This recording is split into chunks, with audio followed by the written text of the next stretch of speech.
шудраг хандлагын тухай, зөв амьдрахын тухай ямар нэгэн жижиг асуудлыг жижигхэн гэж харддаг байх хэрэгтэй. Хүн өөрийнхөө амьдралын зүгээр энгийн алхам дээр хүртэл шудраг байж чаддаггүй.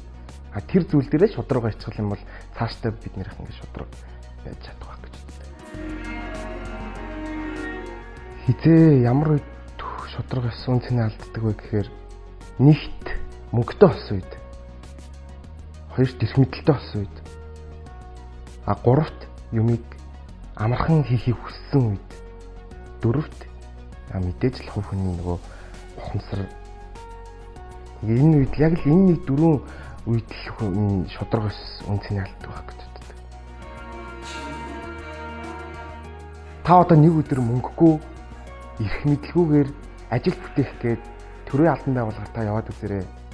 Тэгэхэд та өөрөө яг авилгал авдаг хүний үед ямар юм үүсгэсэн бэ гэдгээ та өөрөө яг тэр үед мэдрэх байх л гэж бодож байна. Хүний гараас ингээд нэг юм харсан. Тэр хүний гарыг дээшээ харуулахгүй л бол тэр хүн хизээч тархиа дээш нь харуулж юм, нүдээ дээш нь харуулж юм бодохгүй байгаа байхгүй. Яг л нэг газараа. Нэг тийм заваан сэжгийн цангаа болчихсоо л гэж хүсэж байна. Авж байгаа өгж байгаа хүмүүс.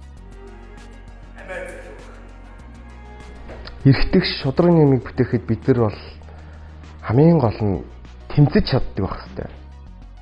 Залуусын оролцоо жоохон мэдлэг татаад байт юм санагдаад идэв.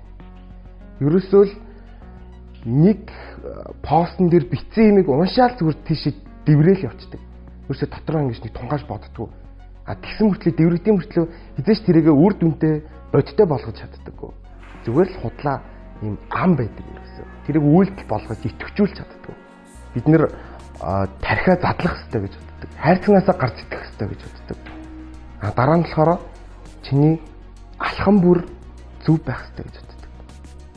Яг уртх замчин л зөв байх юм бол чиний хажуудлын хүн ч гэсэн зөв явах болно. Дээшээ нөгөө мод ингээд нэг салгаалж явдаг шүү дээ. Яг тэрэн шиг л чи зөв байх юм бол чиний бусад хүмүүс зөв байна. Чи ч гэсэн ингээд нийгэмдээ нийгэм биш юм ахэд ангидаа ядаж эерэг байдлыг төвөх.